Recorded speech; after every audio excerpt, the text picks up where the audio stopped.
Salutations et bienvenue dans ton podcast Afro-Vegan. Ici Charlotte, la fille aux fleurs derrière le micro, venue semer quelques petites graines chez toi.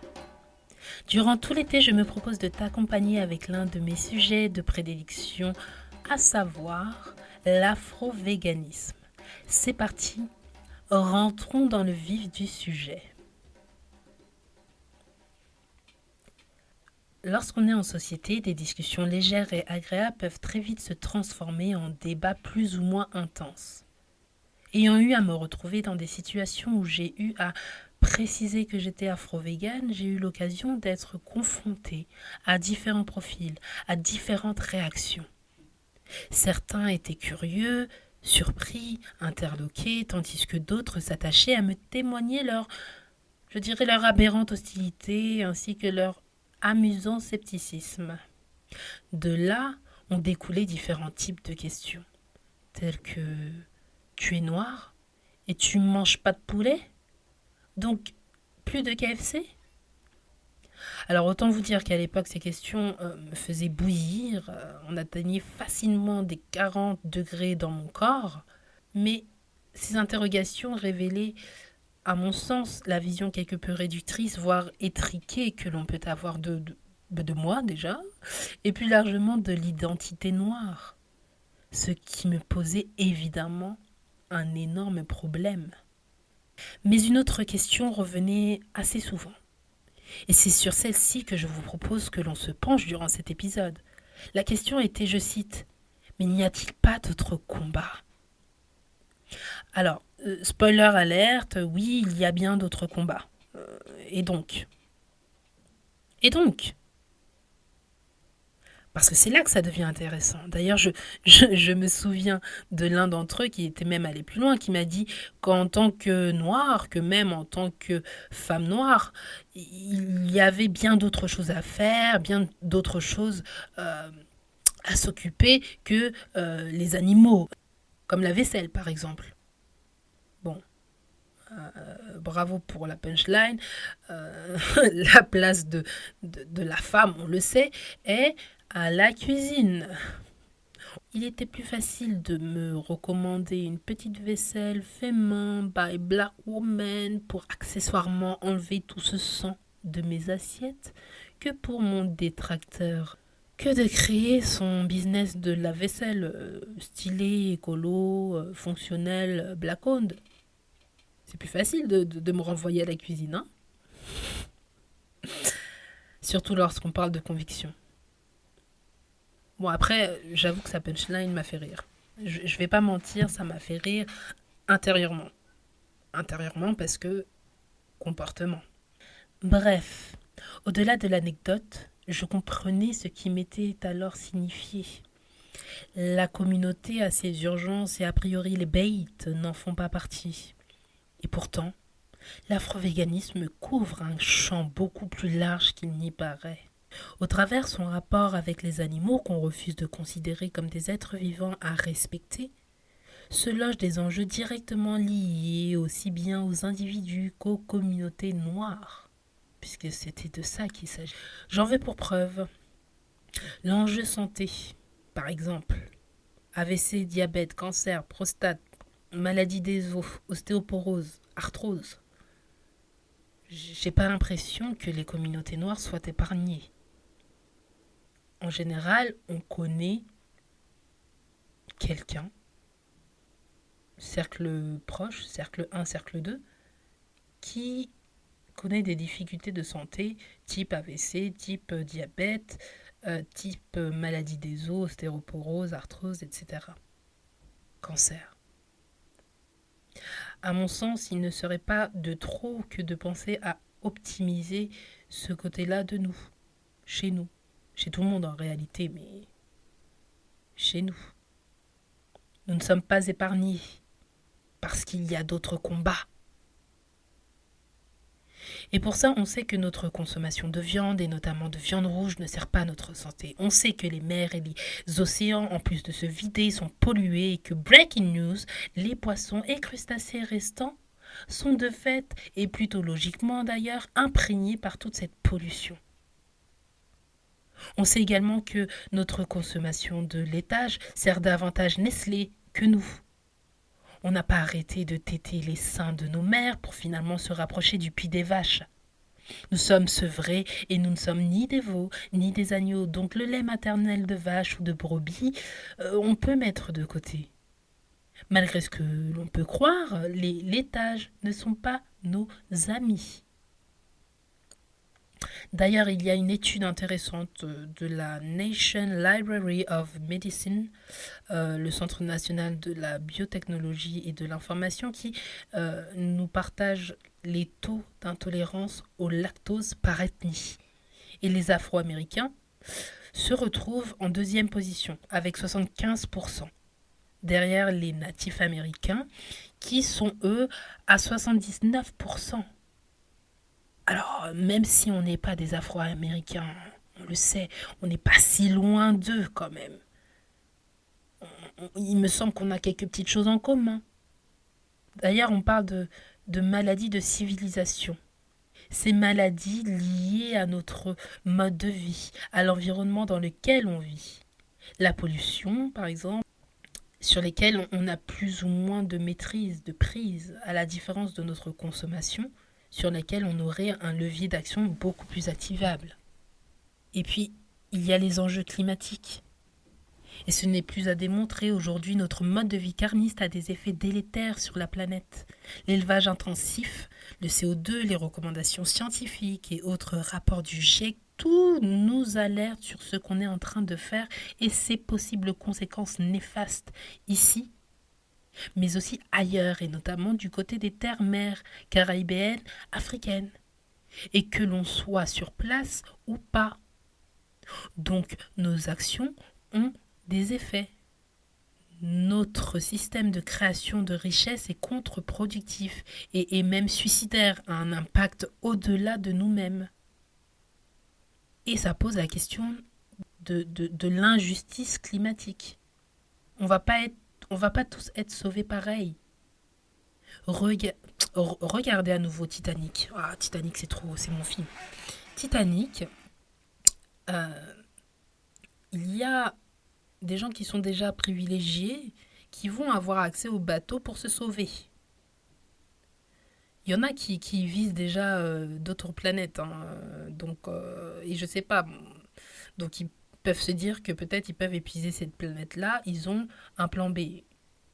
L'accessibilité à ce plan B n'est pas la même pour tous.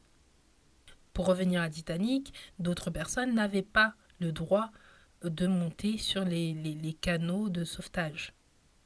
Bon, regardez. Mais passons, je ne vais pas filer davantage la métaphore Titanic, mais ce que je veux dire, c'est que il y a et il y aura une injustice climatique qui va s'impliquer. On ne sera pas tous logés à la même enseigne. Et d'ailleurs, pareil pour la santé, en fait, tout le monde n'a pas la sécu. Tout le monde n'a pas accès aux soins, à des soins de qualité. Donc, vaut mieux éviter de répandre un système malade, un système macabre, parce que on ne sera pas tous sauvés. On ne sera pas tous logés à la même enseigne. D'ailleurs, système macabre, j'aurais dû déposer l'expression, hein, car je l'ai entendu de la bouche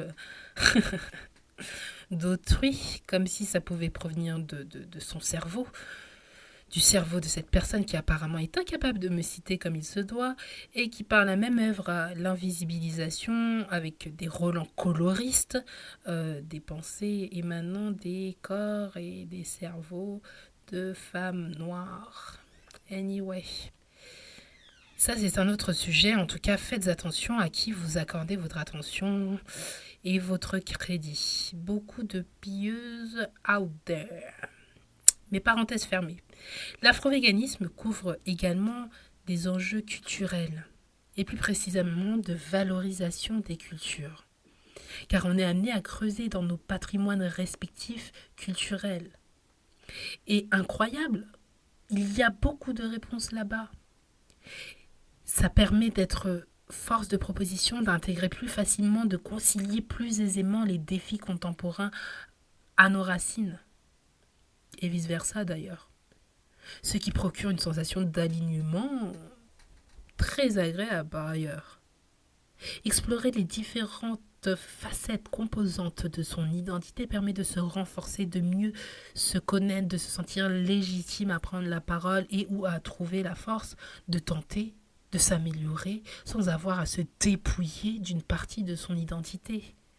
Bref, il s'agit de passer à l'action tout en accomplissant sa tâche de transmission, d'amour de soi, d'amour des siens. Questionner ces traditions, les recontextualiser, leur permet en réalité de survivre au temps. Et cela pourrait d'ailleurs éventuellement calmer les frustrations légitimes et les mécanismes mis en œuvre concernant tout ce qui est appropriation culturelle, vous voyez. Se saisir de ces questions permet d'éviter de s'en voir finalement dépossédé. Ce qui nous amène aux enjeux suivants, les enjeux de représentation. Ce qui concerne notre génération, mais aussi les générations futures. Et pour ce faire, il faut arrêter avec cette pensée limitante qu'on se met dans la tête, laquelle étant « je ne me sens pas concerné, car je ne me sens pas représenté ». D'ailleurs, écoutez, je ne me sens pas concerné. Je ne suis pas concerné. Je ne suis pas représenté. On est sur de la voix passive. Bon, en tout cas, pour je ne suis pas concerné, on est sur de la voix passive. Passer à la voix active serait, à mon sens, plus intéressant. Depuis le temps, pour tout ce qui est représentation, on est au courant. On sait comment ça se passe. On sait qu'il vaut mieux se la jouer Shonda Rhimes, Issa Rae, Ava DuVernay, qui est d'ailleurs afro-végane. On le sait que vaut mieux opter pour cette manière de faire. Sinon, on sera encore et encore sur de la mal-représentation, sur de la mauvaise représentation, sur une présentation d'un miroir avec un reflet qui n'est pas le nôtre. Un peu comme dans La Petite Sirène. Je crois que c'est La Petite Sirène, hein, quand Ursula se regarde dans son miroir et ce qu'elle voit, enfin, elle pense que c'est elle, mais ce n'est pas elle. Ce n'est pas elle qu'on voit. Si on attend qu'une représentation nous soit servie par un mainstream traversé, je dirais même gangréné par ces biais maladifs que nous connaissons déjà, on n'est pas rendu. On va nous mettre en avant en invitant partout des noirs pas noirs, bien token, bien caricaturaux, bien doudouisants, bien au souffle. C'est toujours la même chose. Et vu que c'est tout ce qu'on se permet d'avoir, on va s'en contenter. Évidemment, ça sera d'ailleurs une voix unique.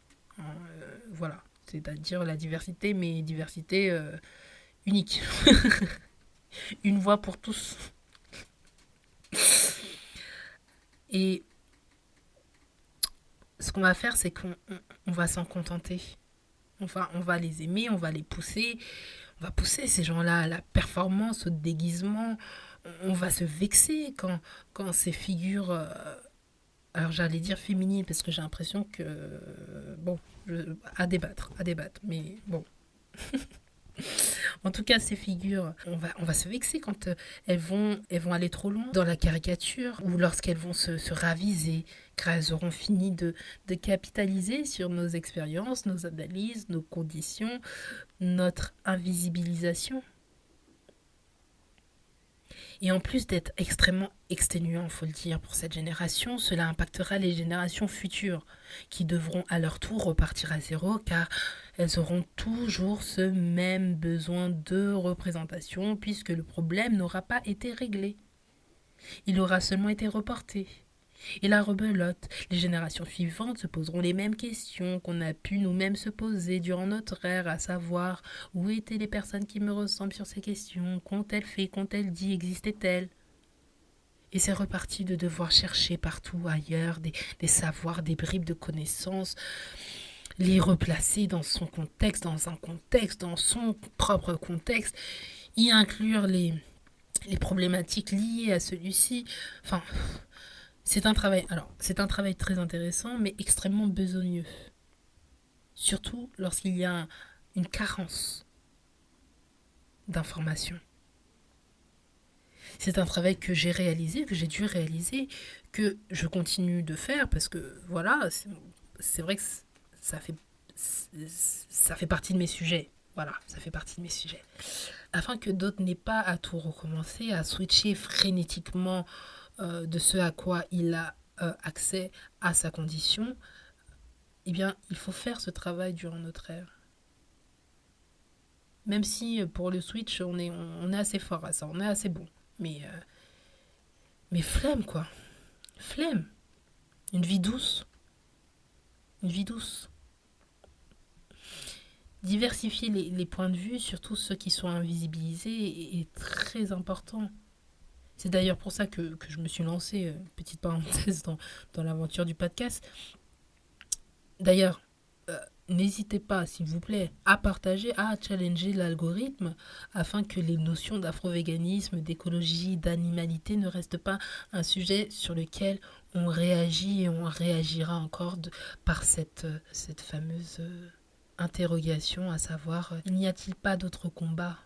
Surtout que je ne suis pas sûre que ce soit un combat. Il s'agit en réalité, d'éterrer des connaissances, les remettre à niveau d'accessibilité, un niveau d'accessibilité beaucoup plus convenable, de fertiliser nos champs des possibles et nos champs de considération. Bon, si, en fait, il y a des adversaires, il y a des hostiles, il y a des détracteurs. Bon, peut-être que c'est un combat. Bon. Est-ce qu'on parle maintenant des enjeux économiques et de développement, des enjeux business money? La richesse de nos héritages, de nos cultures sont des terreaux fertiles à l'innovation. Que ce soit en termes de méthodes d'agriculture, par exemple, les types de relations avec le vivant, la recherche de l'équilibre plus que de l'épuisement, l'écoute des cycles, les façons de faire, de consommer, de créer également. En se tournant vers ses racines, tout en prenant en compte les défis de notre ère qui nous incombent, et nos désirs et nos intérêts personnels, résident bien des opportunités business et développement et money et bon. Et je vais vous prendre un exemple. Est-ce que vous connaissez le marché noir? Le marché noir, c'est la marque fondée par Amar Aivi qui, en retournant dans son pays d'origine, se rend compte que l'on se sert de son pays, et plus globalement des pays dits du Sud, comme d'un dépotoir.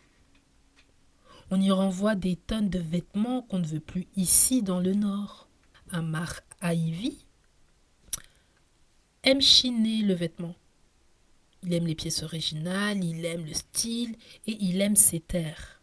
Que va-t-il faire? Il va tout concilier et créer sa marque. Il va sélectionner des pièces toutes plus incroyables les unes que les autres au pays et bim, au retour à l'envoyeur. Il va les reconditionner, etc., bien sûr. C'est à Paris, en tout cas, que l'on va retrouver sa sélection à laquelle il a donné une nouvelle vie dans sa boutique. Et ça nous permet ici, à nous, non pas de s'habiller, mais, de se vêtir, de se distinguer. Cette vision circulaire intercontinentale se préoccupant à la fois des environnements que des passions, qui peuvent d'ailleurs paraître futiles aux yeux de certains, est en réalité une proposition de modèle économique plus qu'intéressant. Un système de création de richesses, de valeurs aux impacts positifs et multiples. Et tout ça est parti de lui, de sa personnalité, de ses passions, de ses racines. Est-ce que vous voyez ce que je veux dire? Il ne faut pas déconsidérer ses passions, ses intérêts, ses racines et les placer comme antagonistes aux défis contemporains. Il y a des opportunités business, puisque c'est de ça dont on parle. Il y a des opportunités de se réaliser dans tout ça. Ce qui nous amène d'ailleurs aux enjeux d'influence, de pouvoir, de collaboration, appelez ça comme vous le souhaitez. Le fait de se saisir de ces questions permet de proposer, de participer, d'être force de proposition et d'imposer, in fine, un contre-modèle plus vertueux. Plutôt que de se voir imposer un modèle dans lequel, d'ailleurs, tu n'existes pas, tes préoccupations ne sont pas prises en compte, ou disons, elles sont prises en compte de manière édulcorée, quoi. Faut pas que ça gêne de trop. Tout ça bien agencé peut servir, à mon sens, à l'autodétermination. Oui, c'est ce que j'ai dit à mon détracteur. J'ai placé quelques petits mots-clés, autodétermination. J'ai dû activer certains leviers vu qu'on voulait faire le Black Panther avec moi. Donc voilà, je pense que c'est faire. Mais plus sérieusement, cette question soulève un état d'esprit. Un état d'esprit enfermé dans des carcans dont il n'est même pas à l'initiative. Un état d'esprit de flemmard ou de lâcheté. Dans le sens, après moi le déluge, voilà, je le fais pas, ils le feront. Chose que l'on peut reprocher d'ailleurs à des générations précédentes qui n'ont rien fait, se sont laissés bercer par la vague, qui s'avère être un tsunami pour les générations qui suivent. Un esprit qui n'est pas libre, c'est un esprit ingrat, c'est un esprit qui subit, c'est un esprit triste. Donc, à partir de cette question, n'y a-t-il pas d'autre combat? En réalité, l'afro-véganisme n'est pas un combat accessoire. Il couvre trop de choses pour être accessoire. Dites-moi ce que vous en pensez, vous, de votre côté. On a vu ensemble que l'afro-véganisme pose des questions extrêmement larges qui font qu'on est concerné, de fait, par ces questions. Encore, j'ai même pas tout dit là. Notre temps est limité, j'ai même pas tout dit. Mais à la question, n'y a-t-il pas d'autre combat? Oui, et alors, faut-il que les questions que pose l'afro-véganisme restent dans une cagette, dans une niche?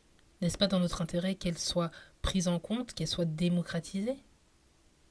En tout cas, on se retrouve en commentaire ou sur le compte Instagram ton podcast Afro-Vegan ou très bientôt pour un prochain épisode. N'oublie surtout pas de t'abonner, de liker, de commenter, tout ça, de partager. Enfin, tu connais la chanson. C'était Charlotte, la fille aux fleurs derrière le micro, venue semer quelques petites graines chez toi. Bye bye!